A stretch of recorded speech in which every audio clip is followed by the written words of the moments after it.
Australia in his latest book, The Strange Death of Europe, and from Melbourne by the activist and actor Nakia Louie, a young leader within the Australian Aboriginal community. Good evening to you both. Douglas Murray, isn't it time to change Australia Day? Well, I think a lot of Australians will wonder why, and will see it as being an assault on something very foundational about their nation, and indeed it is. I mean, there's all sorts of arguments to be had about history. Nobody would or could deny the treatment and the mistreatment and maltreatment of the Aboriginal peoples. But the problem here is that, as so often, the question is whether you're dealing with critics or enemies. And a lot of Australians will have heard the organiser of the protests on their national holiday talking not just about the invasion of Australia, but saying, F Australia, I hope it burns to the ground. Now, that is not the language of a critic of a country. That is somebody who's talking as an enemy. And that sort of talk is... Isn't that somebody who's perhaps kind of, in the end, so frustrated by the kind of, as it were, the kind of denial? But Australia hasn't got denial about this. Australia has had national sorry days. They've had national signings of books to say sorry, all sorts of things. Australia hasn't ignored its past. Nakia, what do you say to that Australia has not ignored its past? Well, I think that Douglas Murray is operating on a few false premises there. The Australian Institute recently did a study which said that the majority of Australians don't care what day Australia Day is on. So if a day that's meant to celebrate and unify the country is on a date that is dividing us, I think then we need to examine the values that we're celebrating. And you speak of that there is no denial of the history of the past of Australia.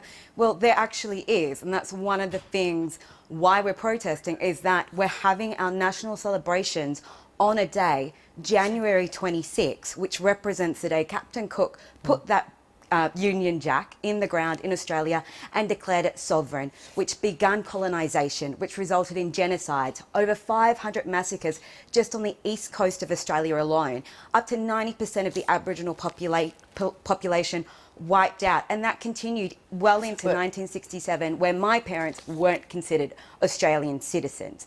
So there is a denial when you have your national day on a day that represents such brutality. Isn't there a situation where you can say we live in a new modern Australia made up of all sorts of peoples, and so therefore we should create something new?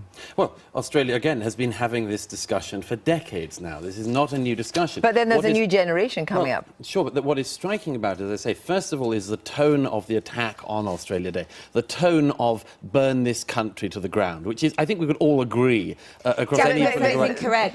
That is incorrect. That is incorrect. It's not about an attack on Australia Day. It's about changing the date. But you don't deny that she said that. She did say that. But this is one person. I want to actually come back to you. One person. What about Douglas? By you highlighting that, which is it's a political playing card. But she's the organiser of the so-called Invasion Day. I mean, that is important. She wasn't just the organiser of the so-called Invasion Day, and she has said that her comments were taken out of context. No, she has refused to apologise. She said that she said that. Please let me finish my sentence. It's no longer a British country. I'm a person who lives in this community. I want to ask you about this historical hurt. I mean, how deep does it go, for example, for your generation? Well, it continues on to this day, and that's the issue, is that the oppression of colonisation has made Aboriginal people very vulnerable. Our life expectancy... growing up, did you feel vulnerable growing up? Did it affect you on a daily basis? Well, our life expectancy is 20 years below that of a non-Aboriginal Australian. Incarceration rates are much higher. The majority of Aboriginal people live in poverty. So yes, it did affect me growing up. I was someone who lived in a housing commission home. I was someone whose grandparents and parents were, my grandparents were afraid of my parents being stolen and having the children taken away. Well, let me just... that's something that continues through generations. You get caught in Abo. Let me just put this to Douglas. You're in favour of, as it were, the first nation in a country having a sort of special status. So, for example, in the UK, you want to celebrate that here.